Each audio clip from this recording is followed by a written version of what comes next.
আহলান সাহলান রামাদান কারিম। Hi guys, আসসালামু আলাইকুম। সবাই কেমন আছেন?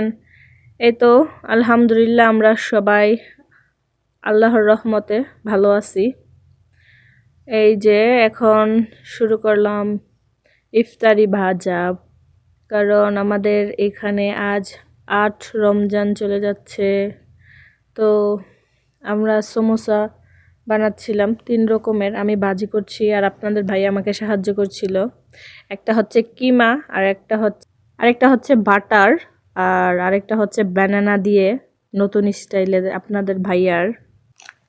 ফার্স্ট টাইম ট্রাই করছি, জানি না খেতে কেমন হবে টেস্ট। বানিয়েছে আপনাদের ভাইয়া, সালাদ কেটে দিচ্ছে।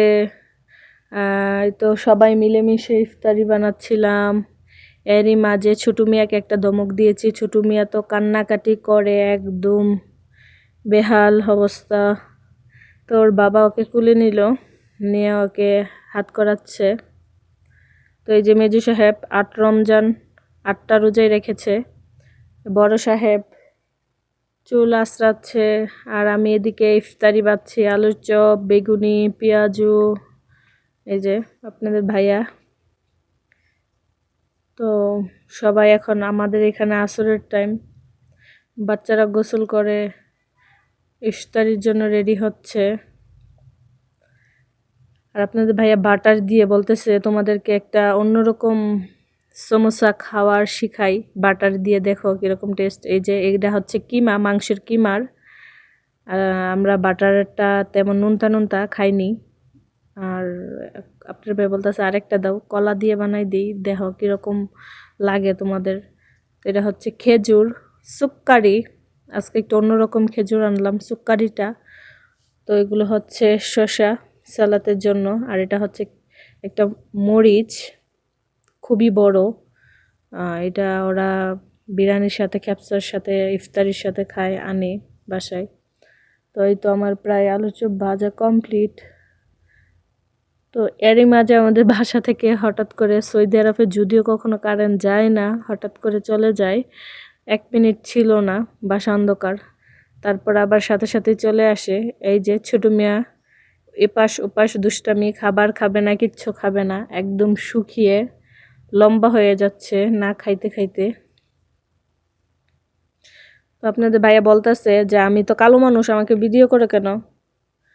তো আমি বলি তুমি সাহায্য করছো তাই তোমাকে আমি দেখাচ্ছি ভিডিওতে। এই যে আমার মেজু ছেলে বাপের সাথে বসে বসে বাপকে বলছে হ্যাঁ আব্বু তো ঠিকই বলেছে। তো আমাদের প্রায় ইফতারি কমপ্লিট। তো এখানে সব ধরনের আইটেম রাখা আছে, যদিও কিছু বাকি। ফল টল সব কিছু সাজিয়ে ফেলেছি। তো আমরা এখানে একসাথে বসে ইফতারি করি 6 জন। তো আমরা প্লেটে নিই না, প্লেটে নিলে তো আলাদা আলাদা হয়, সেক্ষেত্রে সুফরা, সৌদিতে সুফরা বলে। আমরা ভাতও এটাতে খাই সুফরাতে একসাথে, আর ইফতারিও একসাথে সুফরাতে করি, সাথে সালাদ, বুট, সব ধরনের আইটেম রেডি। তো এরই মাঝে একটা আইটেম মিসিং, সেটা হচ্ছে জিলাপি। জিলাপি ছাড়া তো ইফতারি কমপ্লিট হয় না। সেই জন্য আপনাদের ভাইয়া আর আমার মেজো ছেলে চলে গিয়েছে জিলাপি আনতে। তো এরই মাঝে আমি সাজাচ্ছিলাম আর আপনাদের সাথে শেয়ার করছি। এটা আমার বড় ছেলে বানিয়েছে শরবত, খুব টেস্ট হয়েছে। তো এরই মাঝে চলে আসছে আমার মেজু ছেলে জিলাপি নিয়ে। তো আমাদের প্রায় 10-15 মিনিট বাকি ছিল ইফতারির, আমি একাই বসেছিলাম। এই যে জিলাপি নিয়ে নিজেই আনছে, নিজে এখন ভাগ করে দিবে সবাইকে ইফতারি।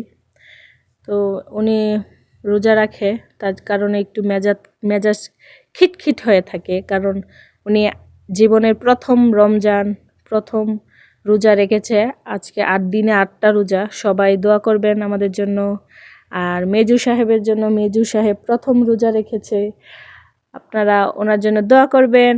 আর উনি খুব সুন্দর করে জিলাপি এনে সবাইকে সুন্দর করে ভাগ ভাগ করে দিচ্ছিল, বলছিলাম সবাইকে একটা একটা দাও।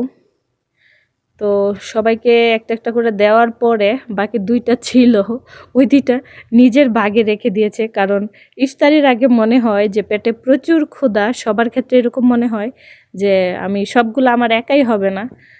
তো সেই ক্ষেত্রে দেখা যায় যে ইফতারির সময় পানি বা শরবত খাওয়ার পরে কিছুই খাওয়া যায় না। তো মেজু সাহেব মনে করছিল একটাতে দেওয়া হয়নি, তো বলতেছে এটা কার, বলতেছে এটা তোমার আব্বুর, দাও এটাতে দাও। দিচ্ছে, দেওয়ার পরে 2টা বেঁচে ছিল, ওই 2টা নিজের ভাগে রেখে দিয়েছে।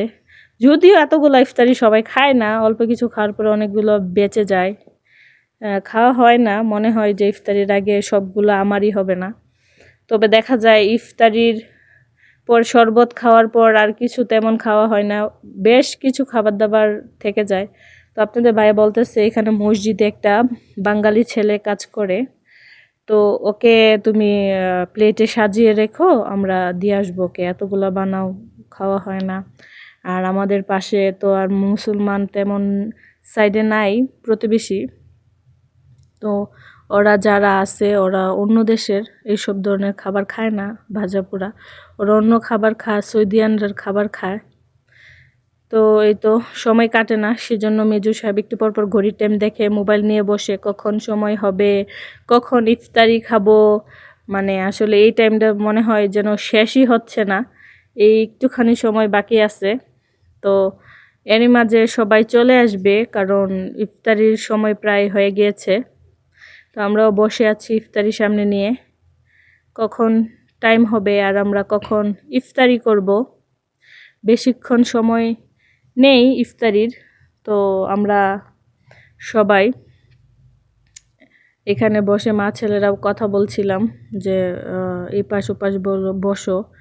এর মাঝে মেজু সাহেব ছোট মিয়াকে শরবত দিই, উনি শরবত না খেয়ে এদিক সেদিক নিয়ে ফেলায় বসার জায়গাগুলাতে।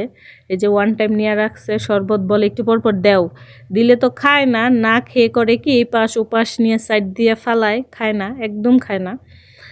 তো জায়গাগুলা ভিজে যায়, যার কারণে আমার বড় ছেলে বলছে যে তোমার ছেলে দেখো শরবত দিও না, ওই শরবত এপাশ ওপাশ ফেলছে, আমরা বসবো কীভাবে, ভিজিয়ে ফেলছে। তো এই সময়ে আসলে সময় হয় মনে হচ্ছে যে সময় বুঝি শেষই হবে না। তো আলহামদুলিল্লাহ আজকের ইফতারিটা খুব টেস্টি আর মজা হয়েছিল।